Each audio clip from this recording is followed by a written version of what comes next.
believe his luck when he finds a golden ticket and wins the trip of a lifetime around the famous chocolate factory. He still could never have dreamed what surprises lay in store. Hello, I'm Mr. Jordan, and today I'm going to be reading from Charlie and the Chocolate Factory, one of my favourite stories by the wonderful Roald Dahl. The Chocolate Room. An important room this is, cried Mr. Wonka, taking a bunch of keys from his pocket and slipping one into the keyhole of the door. This is the nerve centre of the whole factory, the heart of the whole business, and so beautiful. I insist upon my rooms being beautiful. I can't abide ugliness in my factories. In we go then, but do be careful, my dear children. Don't lose your heads. Don't get overexcited. Keep very calm. Mr. Wonka opened the door. 5 children and 9 grown-ups pushed their way in, and oh, what an amazing sight it was that now met their eyes. They were looking down upon a lovely valley. There were green meadows on either side of the valley, and along the bottom of it there flowed a great brown river. What is more, there was a tremendous waterfall halfway along the river, a steep cliff over which the water curled and rolled in a solid sheet, and then went crashing down into a boiling, churning whirlpool of froth and spray. Below the waterfall, and this was the most astonishing sight of all, a whole mass of enormous glass pipes were dangling down into the river from somewhere high up in the ceiling. They really were enormous, those pipes. There must have been a dozen of them at least, and they were sucking up the brownish muddy water from the river and carrying it away to goodness knows where.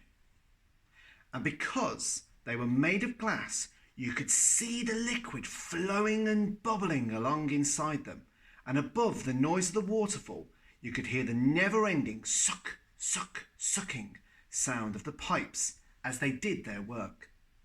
Graceful trees and bushes were growing along the riverbanks, weeping willows and alders, and tall clumps of rhododendrons with their pink and red and mauve blossoms. In the meadows there were thousands of buttercups. There! Cried Mr. Wonka, dancing up and down and pointing his gold-topped cane at the great brown river. It's all chocolate. Every drop of that river is hot, melted chocolate of the finest quality. The very finest quality. There's enough chocolate in there to fill every bathtub in the entire country, and all the swimming pools as well. Isn't it terrific? And just look at my pipes. They suck up the chocolate and carry it away to all the other rooms in the factory where it is needed. Thousands of gallons an hour, my dear children. Thousands and thousands of gallons. The children and their parents were too flabbergasted to speak. They were staggered. They were dumbfounded. They were bewildered and dazzled.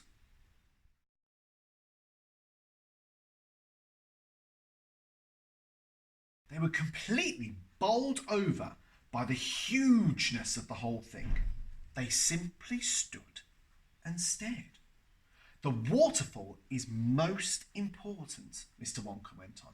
It mixes the chocolate, it churns it up, it pounds it and beats it, and it makes it light and frothy. No other factory in the world mixes its chocolate by waterfall, but it's the only way to do it properly.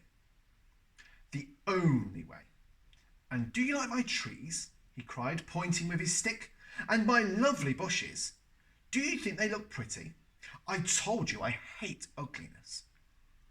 And of course, they're all eatable. All made of something different and delicious. And do you like my meadows? Do you like my grass and my buttercups? The grass you're standing on, my dear little ones, is made of a new kind of soft, minty sugar that I've just invented. I call it swudge. Try a blade, please do. It's delectable.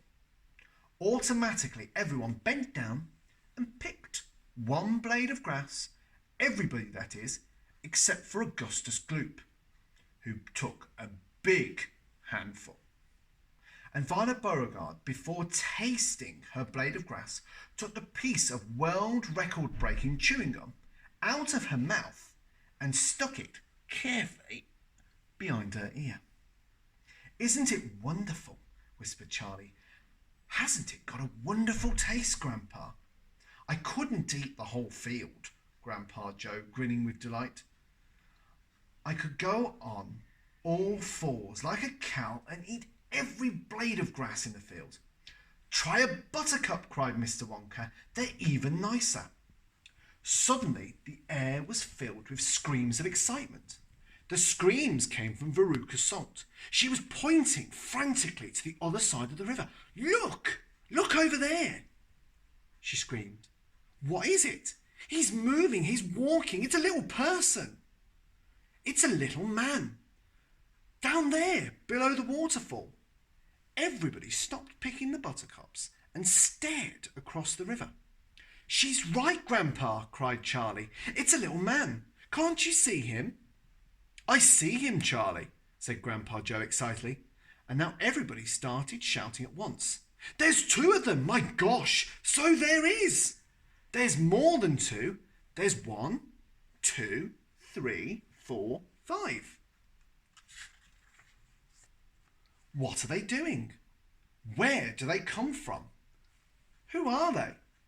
Children and parents alike rushed down to the edge of the river to get a closer look. Aren't they fantastic? No higher than my knee. Look at their funny long hair. The tiny men were no larger than medium-sized dolls, had stopped what they were doing, and now they were staring back across the river at the visitors. One of them pointed towards the children, and then he whispered something to the other 4, and all 5 of them burst into peals of laughter. But they can't be real people, Charlie said. Of course they're real people, Mr. Wonka answered. They're Oompa Loompas.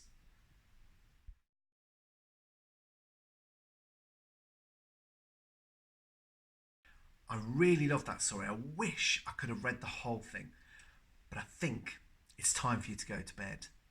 Now, next week, Mrs. Gardner is going to be reading your story, but a little challenge for you. Maybe as you dream tonight, you can come up with the most imaginative chocolate flavour you can think of and come and tell me about it. I'd love to hear. If my tummy rumbles, you've done it right. We'll see you next time. No, none of these are for you. They're just for me. Bye-bye.